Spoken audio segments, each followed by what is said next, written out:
Good morning, dear. After closure of the journal, we will start with the ledger now. Ledger is secondary book. Journal primary book थी और major primary book थी. अब laser आया उसके बाद. उस laser में हमको उन्हीं रिकॉर्ड्स को जो हमने प्राइमरी बुक में किया था जर्नल को, अब उनका हम क्लासिफिकेशन करेंगे. तो मैंने आपको बताया था जिस समय इसके स्टेप्स इन्वॉल्व बताए थे अकाउंटिंग में. तो पहला was identification, then measurement in money terms, then recording. अब रिकॉर्डिंग के बाद जो नेक्स्ट स्टेप है वो है पोस्टिंग का. तो what is posting? Posting is a process through which we post the journal entries into the different accounts, and a ledger is a book which contain various accounts. तो account laser का part है. Laser में accounts ही होते हैं. उन accounts को कैसे prepare करें, उसमें कैसे हम जर्नल एंट्री को ला करके फिट करेंगे, ये अब हम लोग सीखते हैं. लेजर इज ए मेन और principal book of accounts in which all the business transaction would ultimately find their place.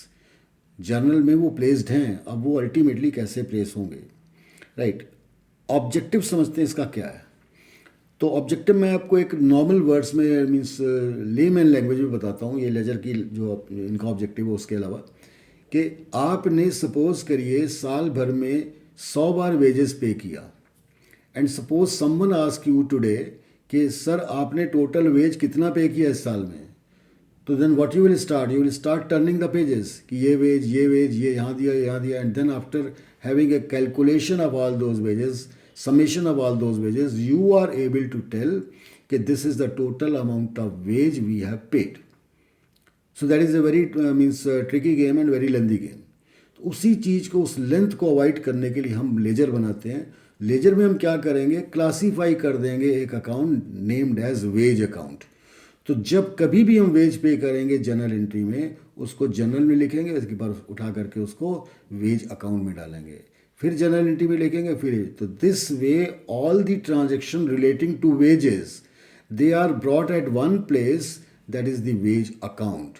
Now it is not difficult to find out. We will simply open the wage account and able to tell कि what is the total amount of wage has been paid up to this date और with in this year. So that is the classification, means similar type of transactions, similar nature transactions are put at one place is known as account, which is the part of ledger. तो ये होती है इसकी objective. उसके बाद हमको trial balance बनाना है. तो पहले समझते हैं कि इसको कैसे. तो फॉर्मेट देखिए क्या है. How do we draw a ledger account. तो ये देखिए इसमें लेफ्ट हैंड साइड में डेबिट है, राइट हैंड साइड में क्रेडिट है, और ये 20 से 2 पार्ट में कटा है. That's why it is also known as T shape. ये देखिए दिस इज द एरिया. ये आपका इधर का एरिया हो गया, ये इधर का एरिया हो गया. राइट. लुक, दोनों साइड में similar type of means columns हैं. पहला कॉलम है डेट का. डेट में ध्यान रखना है कि जिस दिन हम इस बुक में रिकॉर्डिंग कर रहे हैं वो डेट नहीं डालनी है. आपको डेट वो डालनी है जो जर्नल में पड़ी थी जिस समय आपने इसको जर्नलाइज किया था. पर्टिकुलर में आप लिखेंगे किस हेडिंग को आप यहाँ डेबिट साइड में लिख रहे हैं. जर्नल फोलियो में उस पेज नंबर को डालेंगे जर्नल की बुक में जिस पेज पे ये ट्रांजैक्शन रिकॉर्डेड है, और इस पेज का ये आपका लेजर का जो पेज है जो यहाँ लिखा होगा ये जर्नल फोलियो में डाल देंगे, लेजर फोलियो में डाल देंगे. Ledger folio was there in the journal and journal folio is there in the ledger. ये क्रॉस चेकिंग के लिए होता है. सिमिलरली क्रेडिट साइड में भी जिस दिन ये क्रेडिट आइटम हुआ वो लिखेंगे. क्या चीज़ हम क्रेडिट कर रहे हैं वो यहाँ आएगा. Journal folio is again same and the amount will be written in this. तो this is the specification of the justification of these columns which are made in ledger, and this is a format of ledger account. अब करनी कैसे posting ये समझना जरूरी है, क्योंकि हम जर्नल एंट्री तो कर चुके हैं. वही जर्नल एंट्री से हमको अब लेजर बनाना है. तो what is the process involve. तो मैं आपको दोनों तरीके से बताता हूँ. एक एग्जाम्पल से. तो एग्जाम्पल देखिए, ये पहले मैंने इसकी जर्नल एंट्री की है और फिर इसको बताया कि हम कैसे इसको लेजर में ले जाते हैं. तो look that on 1 April 2014 goods are sold for cash ₹2000. I hope कि आप इसकी जर्नल एंट्री तो आप कर सकते हैं बिकॉज जर्नल हम लोग सीख गए हैं. तो कैश इज़ कमिंग इन, ये देखिए डेट डाल दी मैंने, कैश इज़ कमिंग इन 2000, तो ये इसमें आ गया. और गुड्स आर गोइंग आउट, तो टू सेल्स, यहाँ पर ये टू मिसिंग है, to sales goods sold for cash, right. तो cash account debit to sales account, sales account ये सब्स्टिट्यूट कर रहा है गुड्स को, क्योंकि हमने बताया था आपको रूल में कि गुड्स वर्ड नहीं लिखते, ये सेल्स। तो दिस एंट्री इज क्लियर, ये जर्नल एंट्री आपको समझ में आ गई जो हम पहले भी कर चुके।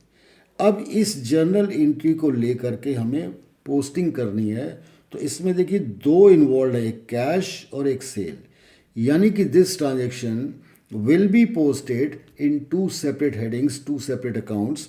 One is the cash account, second is the sale account. कैसे पुट करना है? तो कैश अकाउंट जब आप बना रहे हो, राइट, तो जिस साइड में कैश है, ये कैश है, इसको आप इग्नोर कर दीजिए। कैश अकाउंट बनाते समय कैश को इग्नोर करिए, जो कुछ बच गया, ये आपका क्रेडिट बचा हुआ है, इसको डेबिट में डाल दीजिए।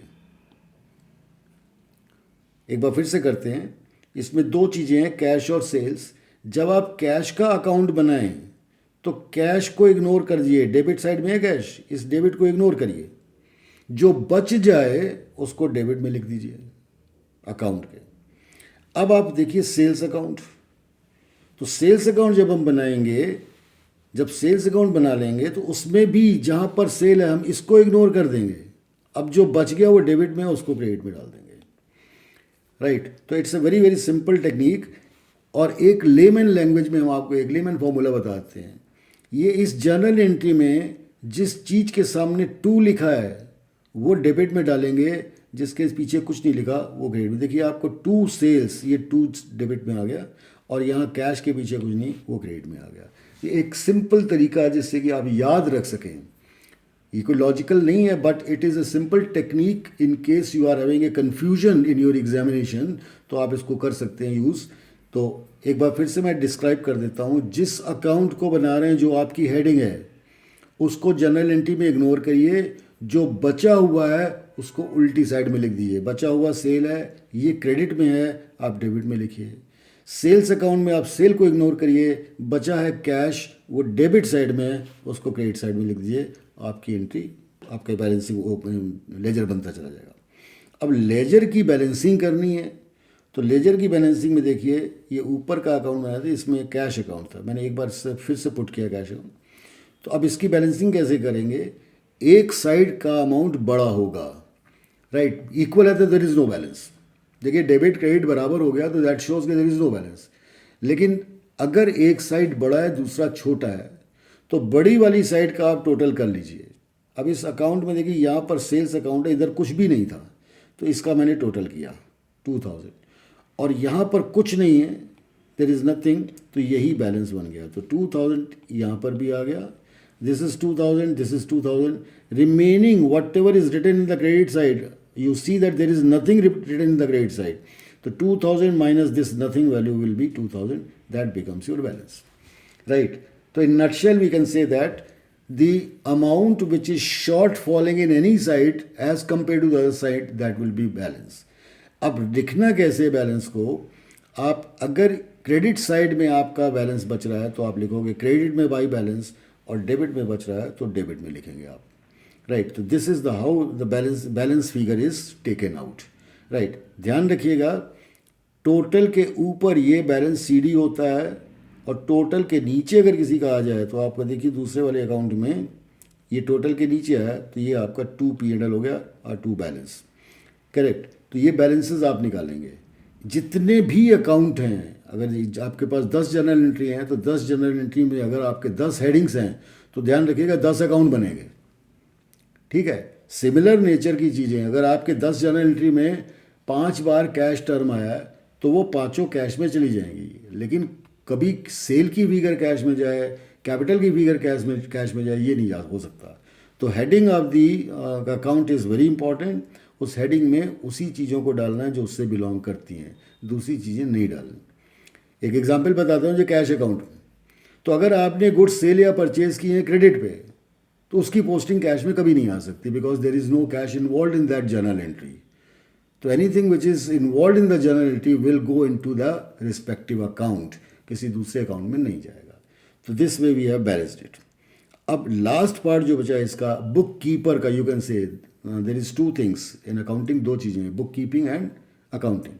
तो बुक कीपर का रोल यहाँ पर ख़त्म हो जाएगा after preparation of the trial balance. Trial balance कैसे बनती है और ये होती क्या है?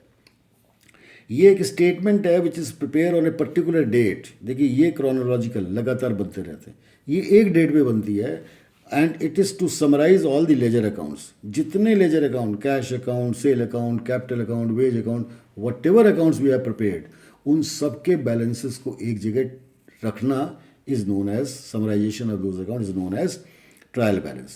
Once you have made the trial balance and it is telling towards the means equating towards the debit and credit, that shows that there is no arithmetical error.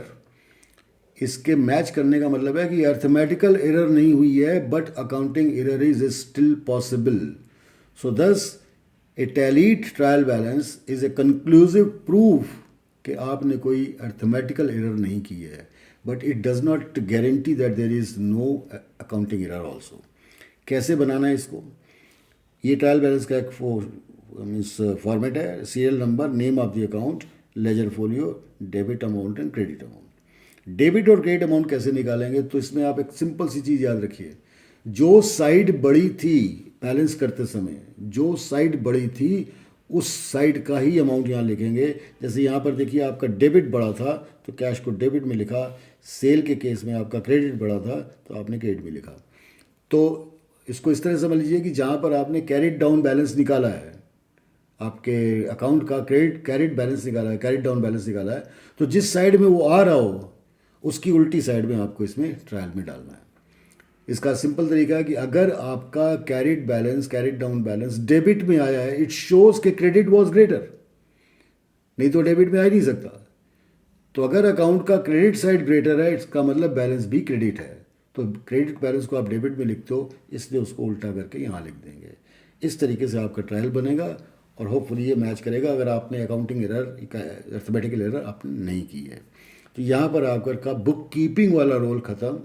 अब book keeping में दो चार और जो आपके सब्सिडरीज बुक हैं, journal के जो भाई बहन हैं, स्पेसिफिक जर्नल्स, वो और बनाने हैं, जिसमें कैश बुक है, सेल बुक है, परचेज बुक है। तो उसके बाद आपका बुक कीपर का रोल ख़त्म हो जाएगा। Will proceed on to different other type of chapters, how to prepare them.